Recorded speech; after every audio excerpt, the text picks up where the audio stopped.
Hai Sobat Seru, balik lagi di podcast Kumis, Kupas Mistis. Malam hari ini kita bersama lagi. Kayaknya baru kali ini kita bersama ya, baru kali ini ya. Dengan saya Dinda. Saya Kevin. Malam hari ini kita bakal ngebahas sesuatu yang banyak orang tuh tabu kali ya. Nggak banyak orang ngerti gitu ya Vin ya sebenarnya. Cuman kali ini banyak pembahasan yang akan menarik, bakal banyak pembahasan yang kita akan ya tanya langsung lah sama pakarnya, sama ahlinya. Yeah. Tapi sebelumnya buat Sobat Seru yang baru join, mungkin kita live lagi nih malam ini. Jangan lupa ramein komennya, ramein di Instagram live juga di @seruchannelprv, di YouTube Transvision Official juga. Dan kalau nanti rame, kita bakal bagi-bagi voucher menarik. Iya nggak sih? Betul. Mungkin sebelum kita ngobrol lebih lanjut sama ahlinya, ada satu berita nih, Din, yang menarik banget. Itu ada nih ya. Ini kan mungkin udah tahu nih daun kelor. Nah, boleh percaya atau enggak, daun kelor itu ternyata mampu mengusir makhluk halus. Wow. Jadi kalau misalnya di satu daerah di Indonesia itu Lamongan, mungkin karena lagi COVID-19 mencari kegiatan ya kan. Nah, mereka itu mengolah daun kelor menjadi 9 olahan makanan. Gitu. Nah, ada yang diolah jadi sayur dan juga segala macamnya gitu ya. Dan ternyata makanan dari daun kelor ini itu memberi manfaat yang untuk kesehatan. Gitu. Dan emang udah dari dulu juga kan diketahui ini kalau misalnya daun kelor itu memiliki kekuatan untuk mengalahkan kekuatan makhluk halus atau mampu mengusir makhluk halus gitu kan. Nah, gitu. Ini salah satunya yang mengakui hal itu adalah pengasuh pondok pesantren khusus rehabilitasi sakit jiwa dan narkoba, yaitu Kiai M. Muzakin atau yang akrab disapa Gus Zaki Al-Sekanori. Itu salah satunya adalah daun kelor nih. Ini sebenarnya agak nyambung-nyambung sama pembahasan kita hari ini ya Vin ya. Karena kan pembahasan kita akan ngebahas soal pengobatan kebatinan menjadi ikhtiar penyembuhan. Benar. Tapi dari tadi bintang tamu sebelah kita nih udah banyak mikir, udah kayak ini bener gak sih nih kejadiannya kayak gini? Kita langsung tanya langsung nih sama bintang tamu kita hari ini ada Mas Sebastian Ipang. Sebastian. Mas Ipang. Ya. Selamat malam Mas. Assalamualaikum. Waalaikumsalam. Mas, terkait berita yang tadi, Mas Ipang sendiri pandangannya gimana sih soal daun kelor yang katanya bisa mengusir makhluk halus? Ya, tentunya daun kelor ini banyak sekali manfaatnya.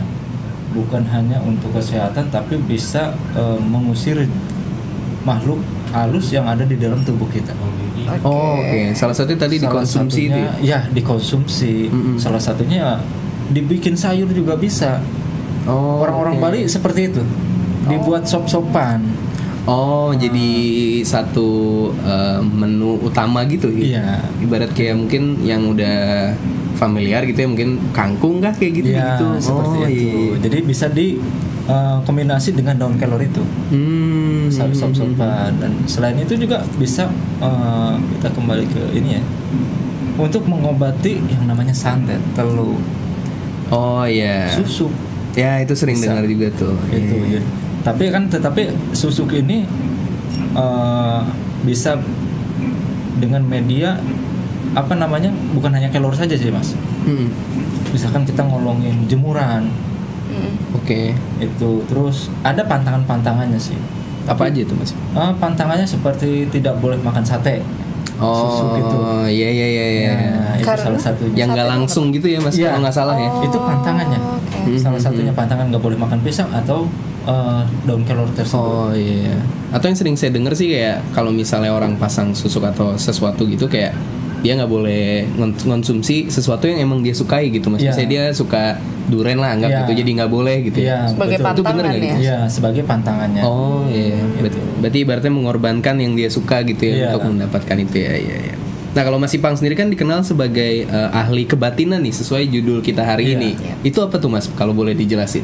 Jadi kebatinan itu jadi kita pengobatan melalui kebatinan kita, insting.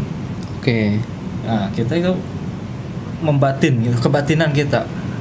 Itu kebatinan kita terapi semacam kita mengobati salah satu pasien.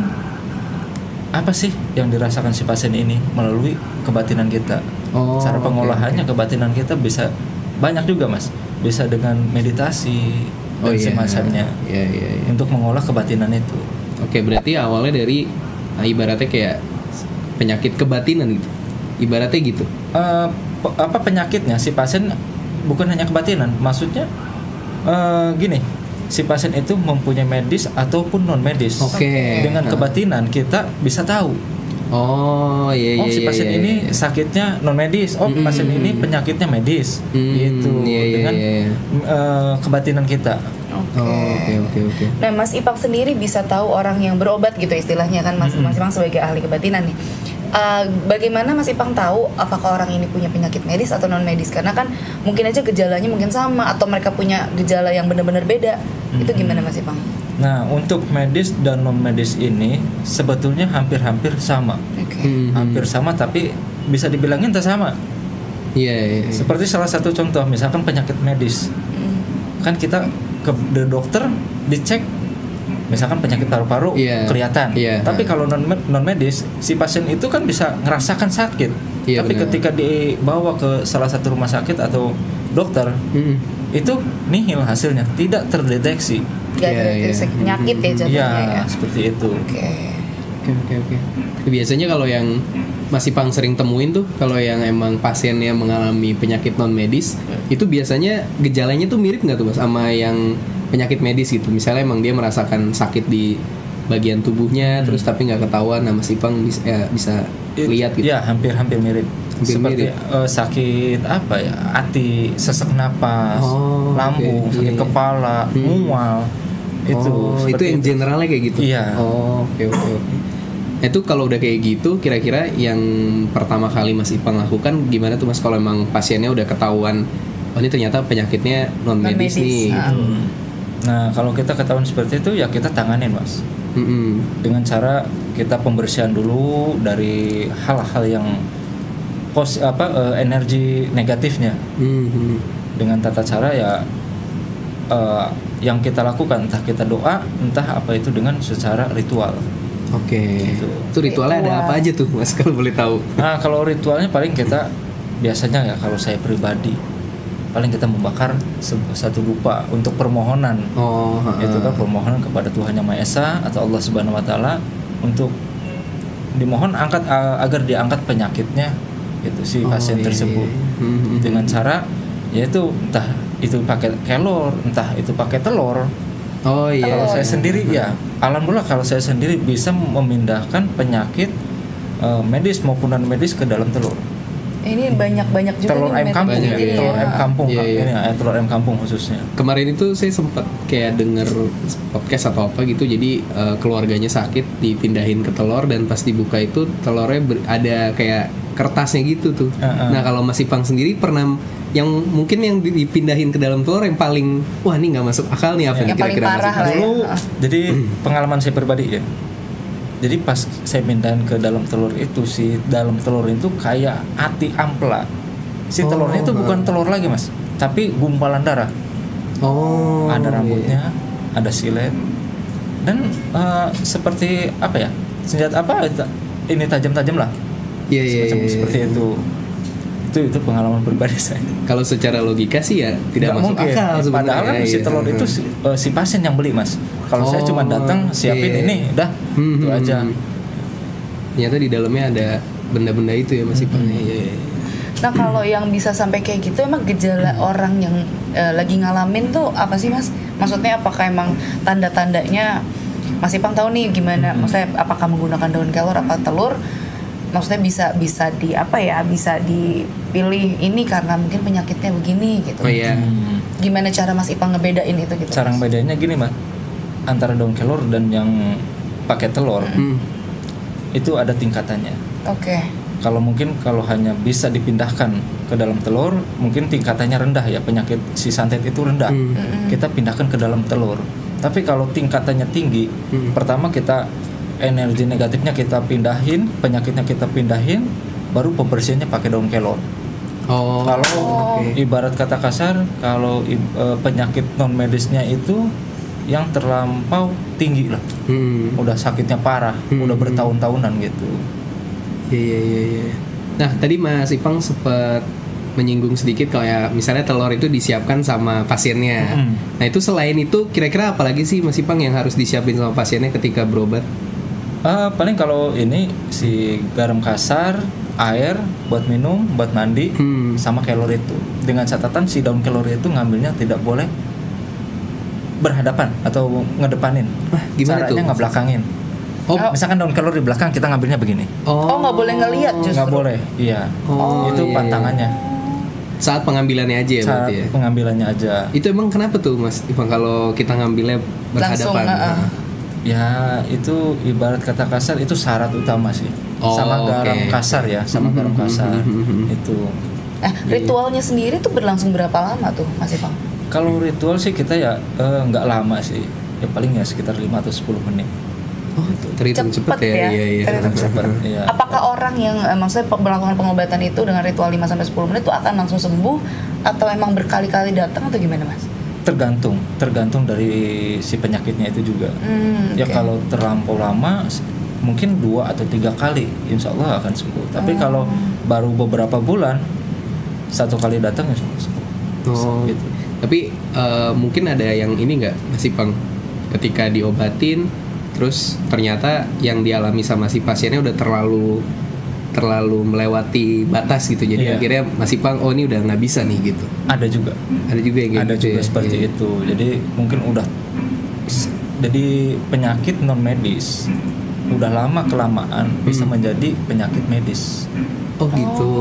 Udah saking udah kelamaannya ya mau nggak mau gitu kan. Iya. Sampai terlewat. Gitu. Pernah juga berarti Mas Ipang? Pernah juga. Jadi pas saya datang lagi sakaratul maut. Oke. Udah nggak inilah ya berarti ya. Udah dalam ini tidak bisa tertolong lagi lah. Iya. Nah kalau Mas Ipang sendiri selama ini nih pengalaman selama ibaratnya membantu menolong orang yang mungkin kena serangan non medis, penyakit non medis dan segala macamnya, Mas Ipang pernah kayak dapat serangan balik gitu nggak Mas? Palingan biasanya kan kalau orang disantet di apa gitu, nanti kalau diobatin bakal diserang balik kayak gitu. Pernah. Dalam bentuk apa tuh Mas Ipang kayak gitu? Kalau saya dulu pengalaman saya pribadi sampai saya gila. Gitu. Gila. Gimana tuh Mas Ipang? Boleh diceritain? Jadi waktu saya itu ngobatin orang yang kena santet. Itu satu keluarga, bahkan korbannya itu bapak dan anaknya. Korbannya saya akhirnya kan datang membantu ngobatin, alhamdulillah sembuh. Tapi si dukun itu merasa mengacaukan kan. Akhirnya si dukun itu nyerang balik ke saya. Mungkin di saat saya lengah, si dukun santet itu nyerang, mengirimkan sesuatu lah ke saya. Hingga akhirnya saya tuh tidak ingat sama sekali.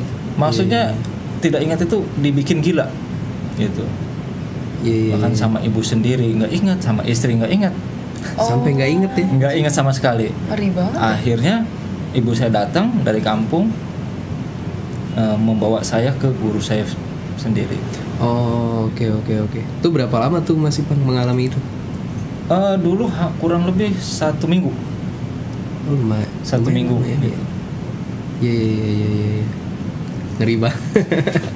Tapi jadi kayak trauma gitu gak Mas Ipang kayak? Enggak, atau kayak bahkan lebih saya semakin semakin semangat gitu untuk menolong orang gitu. Iya. Jadi tahu lah ya Iya, sebenarnya benar. ya pengalaman-pengalaman kayak gitu. Nah kalau misalnya kayak ada pasien yang pengen melepas susuk atau pelet gitu, itu bisa juga di Mas Ipang? Insya Allah bisa. Ya, sekarang sebelumnya ngomongnya soal susuk sama pelet. Emang bedanya apa sih, Mas Ipang? Antara susuk ya. Kalau susuk itu kan kita memasangkan satu benda di area wajah kita, ya kan? Tapi kalau ini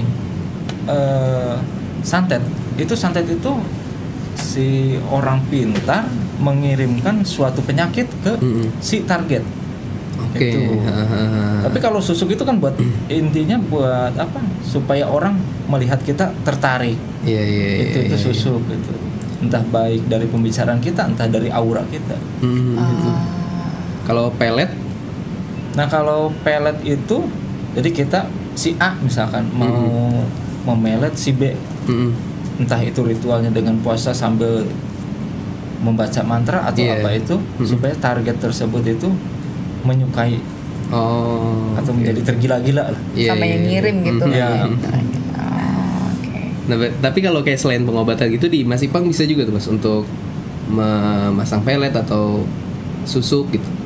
Kalau susuk saya enggak, tapi kalau untuk pelet ada. Oke. Kalau pelet tuh apakah sekedar buat orang suka aja sama kita atau ada juga yang lebih aneh dari itu mungkin ada nggak Mas? Ada lagi. Ada ya, karena pelet ini kan macam-macam ya. Ada yang khusus untuk si A, ada untuk yang khusus untuk umum. Kalau untuk umum kan untuk bos, untuk rekan-rekan semua gitu. Kalau untuk umum, tapi kalau untuk khusus ya ibaratkan untuk si pasangan yang kita incar. Iya. Itu khusus gitu. Oh berarti kalau misalnya ibaratnya ada karyawan ingin memelet bosnya supaya jadi suka bisa naik jabatan bisa gitu ya? Bisa dipelet. Oh gitu. Iya. Menarik. Menarik Kevin. Cukup menarik sampai situ. Nah tapi yang saya tahu nih Mas Ipang kalau misalnya pelet ibaratnya khusus untuk anggaplah cowok memelet cewek gitu ya. Nah kalau misalnya ceweknya udah tergila-gila tapi cowoknya malah menjauh kan itu katanya sih akan berefek ke si ceweknya gitu. Nah itu pernah nggak Mas Ipang ada pasien yang seperti itu? Pernah. Dan biasanya tuh kayak gimana sih Mas Ipang? Gimana ya? Efek samping dari pelet yang ditolak itu ibarat? Itu efeknya ya bisa jadi gila juga Mas. Oke. Bisa jadi gila juga karena kan si pikiran dia apa segala macam dia tuh ke si yang memelet itu. Jadi sama sekali nggak ingat sama sekali. Tertujunya cuma satu orang itu aja. Itu. Nah itu kalau udah kayak gitu penyembuhannya gimana tuh Mas Ipang? Itu penyembuhannya bagaimana si penyakitnya kalau saya. Kalau terlalu lampau istilahnya udah parah banget, ada sesuatu. Jadi ini pengalaman pribadi saya juga pakai air seni. Oke. Air seni bangun tidur yang pertama kali. Oke. Itu buat mandi. Itu untuk melunturkan pelet yang paling ampuh, tanpa mantra, tanpa ritual.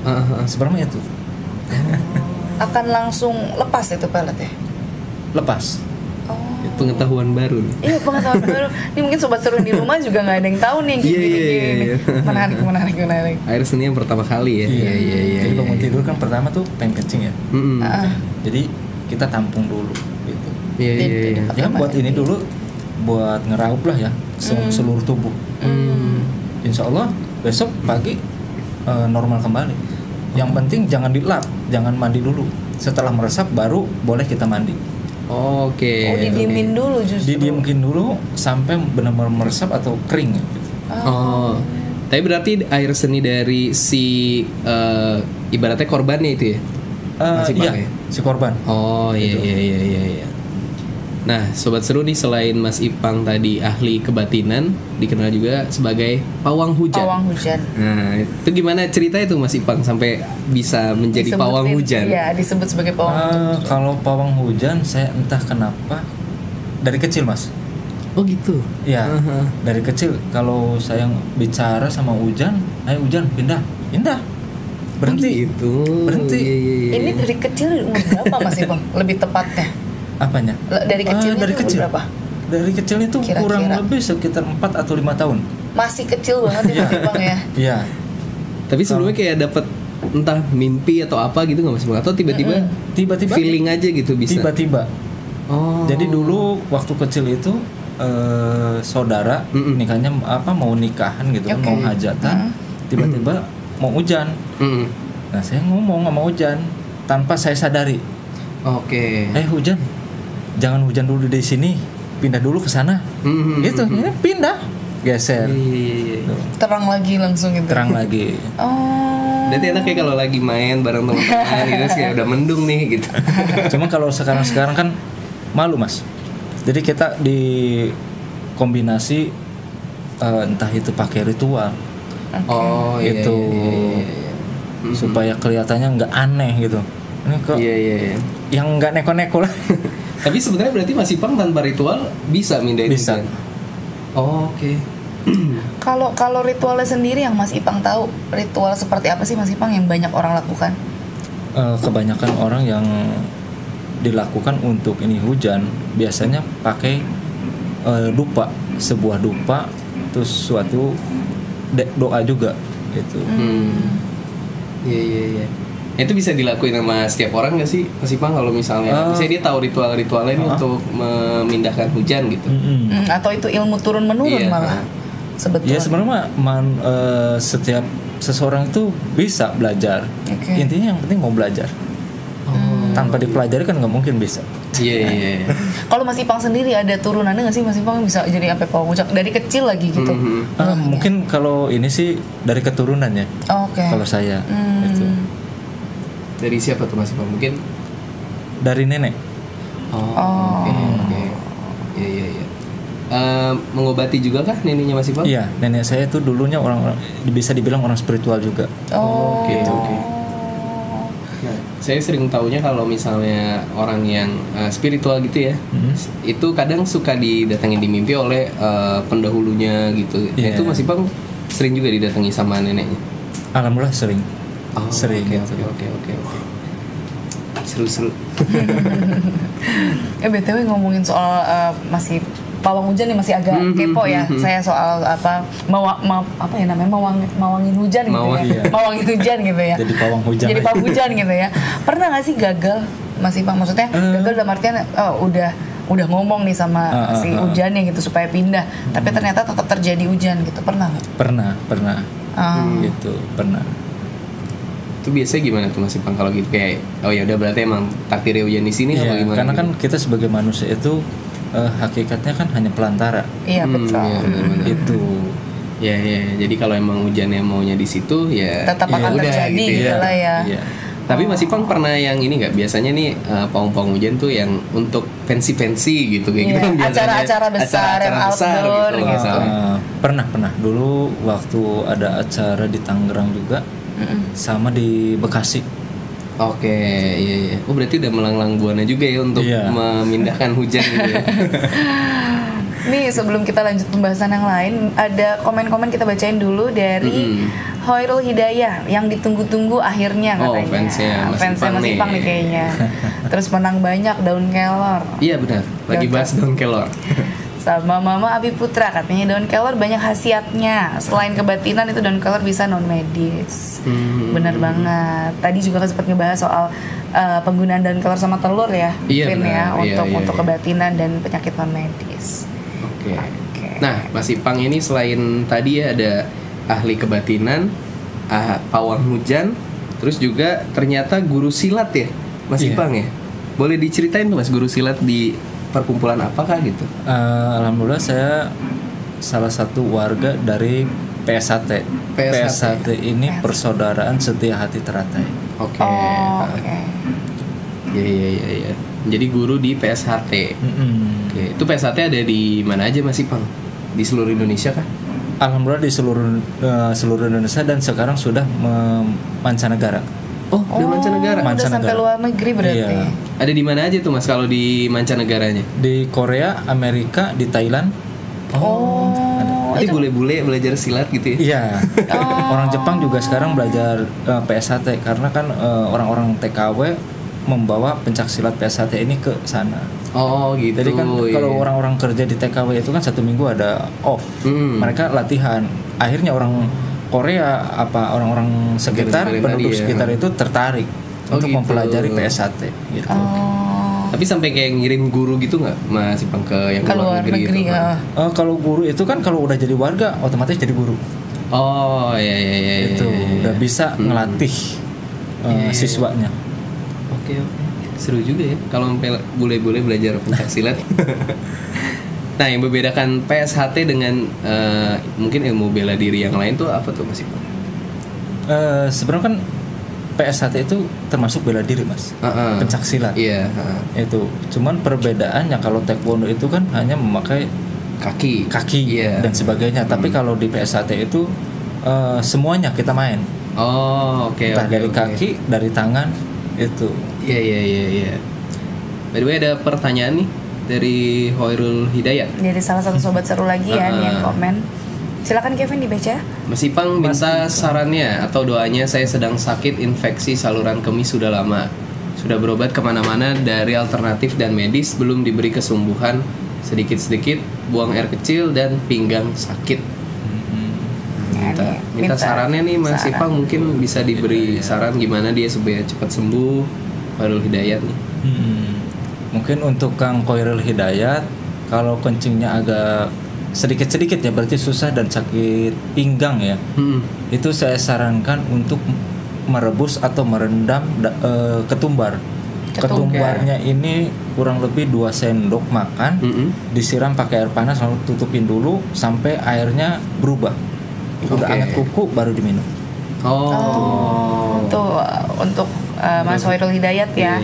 Salah satu saran dari ketumbar Mas Ipang. Ya tadi ya. Ketumbar. Tapi jangan ketumbarnya yang bubuk. Yang bulat ya. Iya. Oke. Itu juga buat lambung, buat apa itu? Iya, kalau nggak ada, mungkin nggak ada keluhan, bisa diminum harian juga gitu? Bisa. Itu tadi ya lambung dan segala macamnya ya. Iya. Nah, kalau ngomongin soal banyak orang-orang yang komen kayak gini gitu ya, Mas Ipang pernah nggak mengobati orang yang istilahnya konsultasinya online? Jadi nggak ketemu langsung. Pernah. Karena kan sekarang masa-masa pandemi. Jadi betul. Pasien saya kan ada di mana-mana. Jadi kita lewat PC gitu. Bahkan alhamdulillah kemarin juga ada yang kena santet. Ya udah kita PC, tapi medianya itu biar si pasien yang menyiapkan. Gitu. Jadi kita transfer energi dari jarak jauh. Berarti ibaratnya Mas Ipang hanya membimbing ya dari video call itu. Iya. Itu. Efektif nggak sih, Mas? Alhamdulillah efektif. Tetap berarti berhasil ya semua. Iya. Tapi lebih efisien ketemu langsung atau secara online? Sebetulnya lebih efisien yang secara langsung daripada yang jarak jauh secara video call seperti itu ya. Karena di video call ini ibarat kata kasar hanya 75% kemungkinan berhasilnya. Iya. Oke. Kalau ketemu langsung? Insya Allah 100%. Insya Allah 100%. Iya. Nah, Mas Ipang kan tadi pasiennya ada di mana-mana dan bisa mungkin membantu melalui online juga gitu ya. Nah, pernah yang di luar negeri nggak gitu, Mas Ipang? Pernah. Di mana tuh Mas Ipang? Salah satunya di Malaysia. Oke. Itu apa tuh waktu itu keluhannya, terus gimana tuh Mas Ipang membantunya? Keluhannya karena apa ya? Diguna-guna Mas. Diguna-guna mungkin sama sahabatnya karena masalah kerjaan. Iya. Terus waktu itu ya akhirnya dibantu dengan Mas Ipang. Berarti sama gitu ya? Sama medianya mereka gitu ya. Oke. Nah, kalau misalnya tadi pengobatan bisa ibaratnya lintas benua gitu sampai pindah negara. Nah, tapi kalau yang kayak pelet dan segala macam itu bisa nyebrang juga nggak sih Mas? Kan katanya kalau nyebrang lautan nggak bisa tuh. Ya sebenarnya kan kalau pelet itu emang nggak bisa nyebrang ke lautan gitu. Oke. Tapi kalau masih deket bisa. Bisa. Gitu ya. Menarik. Ini banyak-banyak ilmu-ilmu baru nih yang kita dapetin ya dari Mas Ipang ya. Mas Ipang ada nggak pesan buat orang-orang yang mungkin mau coba-coba ilmu-ilmu kayak gini yang nggak ada istilahnya punya pengalaman enggak tapi mencoba-coba kayak gini, ada pesan-pesan nggak buat sobat seru mungkin? Untuk sobat-sobat seru, saya sarankan jangan pernah coba-coba memperdalami ilmu spiritual, karena memperdalami ilmu spiritual ini resikonya nyawa kita sendiri. Karena itu urusan dengan hal-hal yang goib di luar nalar. Iya. Itu kalau emang ibaratnya nggak diberi gift gitu ya. Iya. Ya udah gitu lah ya. Jadi intinya kita lebih baik perbanyak ibadah, berbuat kebaikan. Insya Allah akan dijaga oleh kebaikan itu. Betul. Nah, Mas Ipang ada mungkin buka praktek atau mungkin ada nomor dan sosial media bisa dihubungi mungkin sama sobat seru, siapa tahu ada yang pengen konsultasi, pengen berobat. Jadi nomor WA saya di 0856 94 292811. Kalau di Instagramnya saya itu Ipang Sebastian. Ipang Sebastian. Sebastiannya tadi yang SBASTYAN ya? Yes. Iya. Oke. Itu buat sobat seru yang mau langsung cari Mas Ipang, mau tanya-tanya seputar kesehatan spiritual, mungkin kebatinan dan penyakit non medis, mungkin bisa langsung kontak Mas Ipang. Oke. Kevin, mungkin udah cukup kita banyak ilmu-ilmu dan pengetahuan yang kita baru tahu nih dari Mas Ipang hari ini. Semoga bermanfaat juga nih buat sobat seru. Mungkin tadi ada beberapa saran yang bisa diterapkan ya di kehidupan sehari-hari yang tadi disaranin sama Mas Ipang.